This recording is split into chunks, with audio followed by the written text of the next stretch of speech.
નમસ્કાર, India news ગુજરાતમાં હું આપની સાથે નિલેશ રાઠોડ। સમાચારની શરૂઆત કરીએ વલસાડથી। તો વલસાડ સિટી પોલીસે એક મહિલા વ્યાજખોરની ધરપકડ કરી છે। પીડિતા જીઆરડી સભ્ય ભાવિનીબેન ગણેશભાઈ પટેલે ફરિયાદ નોંધાવી હતી કે તેમણે જરૂરિયાતે નીલમબેન નિલેશભાઈ સુરતી પાસેથી ₹27,000 વ્યાજે લીધા હતા। આરોપી મહિલાએ અગાઉથી જ ₹50,000નો સિક્યુરિટી ચેક લખાવી લીધો હતો। પોલીસ તપાસમાં સામે આવ્યું કે ફેબ્રુઆરીથી નવેમ્બર દરમિયાન ભાવિનીબેને કુલ ₹91,000 ચૂકવી દીધા હોવા છતાં નીલમબેન વધુ પૈસા માટે દબાણ કરતી હતી।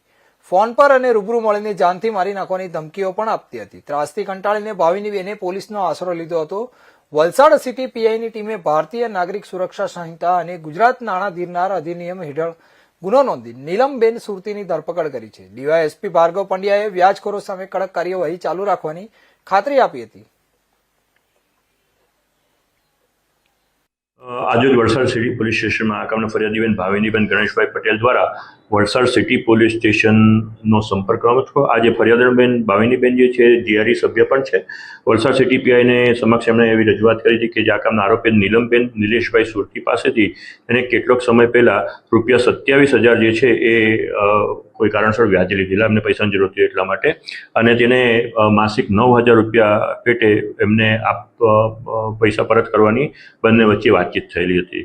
આ અનુસંધાને જે તે વખતે આરોપી બેને આ ફરિયાદીબેન પાસેથી ₹50,000નો ચેક પણ જે તે વખતે લખાવી લીધેલો, અને આ બનાવ જે છે એ ફેબ્રુઆરી 25થી નવેમ્બર 25 સુધી આ સમયગાળા દરમિયાન ફરિયાદી બેને કુલ ₹51,000 તો ઓલરેડી વ્યાજ પેટે આ આરોપી બેને ચૂકવી દીધેલા। તેમ છતાં પણ અવારનવાર તે ટેલિફોનમાં ધમકી આપી અને રૂબરૂમાં મળી અને વધુ પૈસા માટે થઈ અને તેને તાક ધમકી આપી અને પૈસા ઉઘરાવવાનો પ્રયત્ન કરતી હતી। તેથી કંટાળી જઈ અને આ ફરિયાદણ બેને સિટી પોલીસમાં ફરિયાદ આપતા ભારતીય નાગરિક સુરક્ષા સંહિતાની વિવિધ કલમો તથા ગુજરાત નાણાં ધીરધાર અધિનિયમની કલમ મુજબનો ગુનો દાખલ કરવામાં આવ્યો હતો।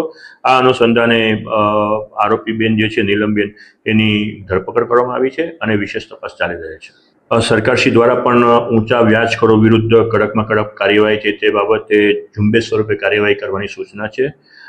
બેંકો મારફતે પણ અવારનવાર આવા પ્રોગ્રામ્સ કરવામાં પોલીસ દ્વારા કરવામાં આવે છે કે બેંકોથી જરૂરી વ્યાજ લઈ અને ઓછા વ્યાજમાં પોતાનું કામ કરી શકાય, સરકારી નિયમ મુજબ એનું વ્યાજ મળી શકે।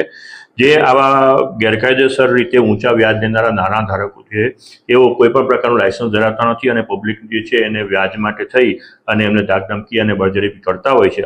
મીડિયાના મારફત હું એટલું જ કહેવા માગું છું કે આવા કોઈ પણ વ્યક્તિઓ કે જે કોઈ પણ રીતે આવા ઊંચા વ્યાજે નાણાં ધીરધારના બાબતમાં ફસાઈ ગયા હોય અને ઊંચા નાણાં વ્યાજ આપતા હોય તેઓ કન્સર્ન પોલીસ સ્ટેશનનો સંપર્ક કરે અને પોલીસ એમને એશ્યોરન્સ આપે છે કે એવા ગેરકાયદેસર વૃત્તિવાળા ઇસમો વિરુદ્ધ જરૂરી કાયદેસરની કાર્યવાહી કરવામાં આવશે અને એમને ન્યાય આપવાનો પ્રયત્ન કરવામાં આવશે।